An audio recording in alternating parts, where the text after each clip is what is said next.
இந்த படமும் ரெக்கார்டிங் பண்ணுறேன். கலாட்டா கல்யாணம். இந்த படத்தோட சிறப்பு என்ன? பெரிய ஒரு கும்பலான ஒரு ஸ்டார் காஸ்ட்டு. 4 heroine, 4 hero. அப்புறம் அதை தவிர இன்னொரு 2 காமெடியன், தங்கவேலு, சோ. வேறு யார்? சோக்கு ஜோடி அவரெல்லாம் காமெடியன் கிடையாது.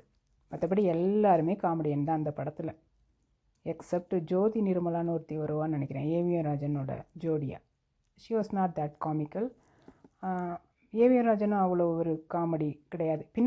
பின்னாடி வந்து கொஞ்சம் காமெடி ஒரு பண்ணுவான். பட் இதில் ஃபுல் அண்ட் ஃபுல் காமெடி யாருன்னா சோ, தங்கவேலு, சிவாஜி, அப்புறம் நாகேஷ். அதுவும் ஸ்டோரி ஒன்லைனர் வந்து சிவாஜி வந்து ஜெயலலிதா லவ் பண்ணுவான். 2 பேரும் மேரேஜ் பண்ணிக்கணும் அப்படின்னு வந்து இவன் கேட்க சிவாஜியே கொஞ்சம் பணக்கார பையன்தான். அப்போல்லாம் பேங்க்லாம் தனியாக ப்ரைவேட்லி ஓன்டு பேங்க்ஸ் இருந்திருக்கு. ஆச்சரியமாக இருக்குல்ல?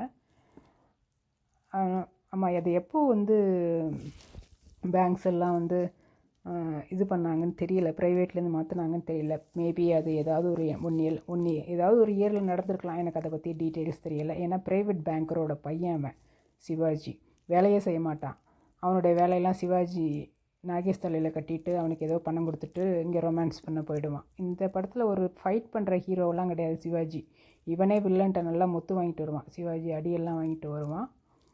அந்த மாதிரி வந்து ஜெயலலிதாவை கல்யாணம் பண்ணிக்கிறேன்னு கேட்குறப்ப தங்கவேலு வந்து ஐயோ நான் திருப்பதிக்கு வேண்டியிருக்கேன், கல்யாணம் பண்ண 4 பொண்ணுங்களுக்கும் சேர்த்து ஒரே மேடையில் கல்யாணம் பண்ணணும், இல்லைன்னா நான் செத்துருவேன், அந்த மாதிரி ஏதோ ஒரு வேண்டியிருப்பான். அதுக்காக மீதி இருக்கிற 3 பொண்ணுங்களுக்கும் நீ மாப்பிள்ளை கொண்டு வா அப்படின்னோடனே நாகேஷ், எனக்கு பொண்ணே யாரும் கொடுக்க மாட்டாங்கடா, சரி ஒளிஞ்சு போ, நீ ஒரு மாப்பிள்ளை அப்படின்னு சொல்லிட்டு மீதி 2 பொண்ணுக்கு இவனுக்கு 2 பேரும் மாப்பிள்ளை தேடுவானுங்க.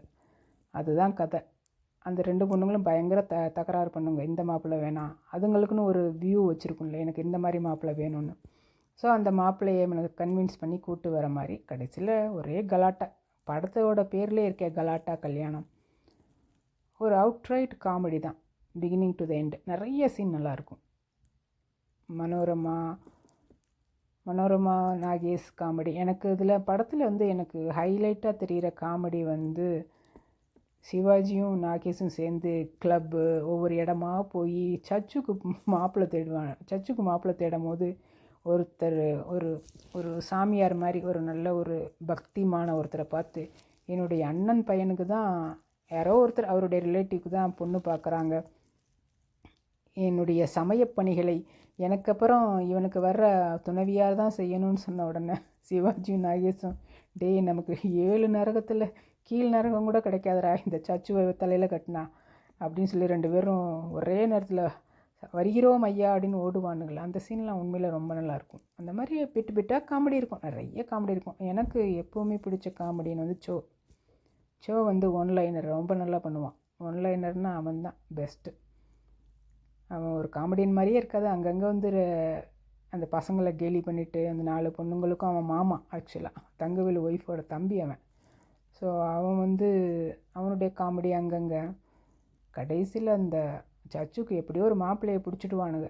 அதுக்கப்புறம் கொஞ்சம் ஒரு ஃபைட்டு வந்து கொஞ்சம் பத்தட்டிக்காக இருக்கும். அந்த கடைசியில் வர அந்த ஃபைட்டு உண்மையிலே ஸோ பத்தட்டிக்குன்னு சொல்லுவேன் நான். ஒரு 15-20 மினிட்ஸ் ஒரு ஃபைட்டு ஒன்று போகுமா, அப்புறம் என்ன கல்யாணம் நல்லபடியாக முடியும். இது பெருசாக இதில் வந்து சஸ்பென்ஸை பிரேக் பண்ணுறதுக்குன்னு ஒன்றும் கிடையாது. ஒரு காமெடி படத்தில் என்ன இருக்குது பெரிய சஸ்பென்ஸு? இந்த படத்தில் அஸ் யூஷுவலாக நிறைய பாட்டு இருக்குது. ஒரு 5 பாட்டு இருக்குன்னு நினைக்கிறேன், எல்லாமே நல்ல பாட்டு. எங்கள் கல்யாணம், கலாட்டா கல்யாணம், அதுதான் வந்து டக்குன்னு எனக்கு ஞாபகம் வருது. அப்புறம் எனக்கு சரியாக ஞாபகம் இல்லை. வேறு பாட்டெல்லாம் டக்குன்னு ஒன்றுமே ஒரு பாட்டு கூட எனக்கு மைண்டில் வர மாட்டேங்குது.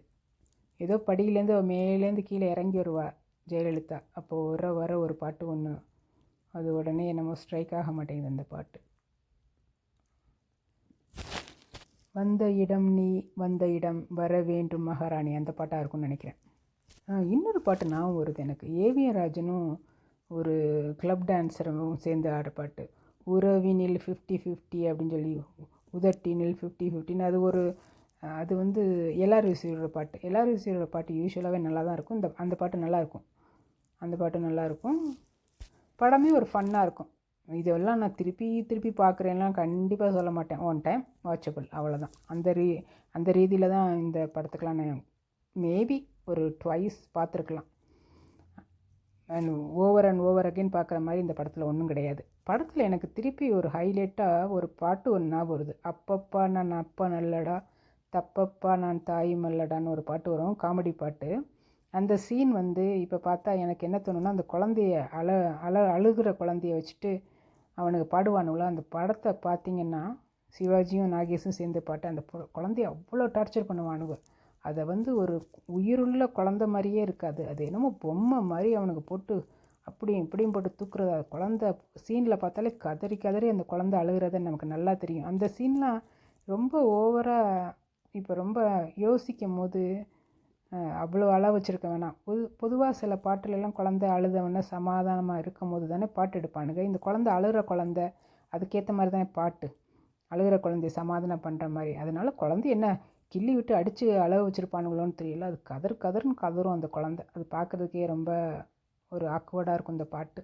எனக்கு அதுதான் கொஞ்சம் டப்புன்னு ஞாபகம் வருது அந்த பாட்டு. மற்றபடி இந்த படம் வந்து ஒரு காமெடியான படம். சிவாஜிக்கு நல்ல சென்ஸ் ஆஃப் ஹியூமர் இருக்கும். அவன் காமெடியனாகவே நல்லா நடிப்பான் ஆக்சுவலாக.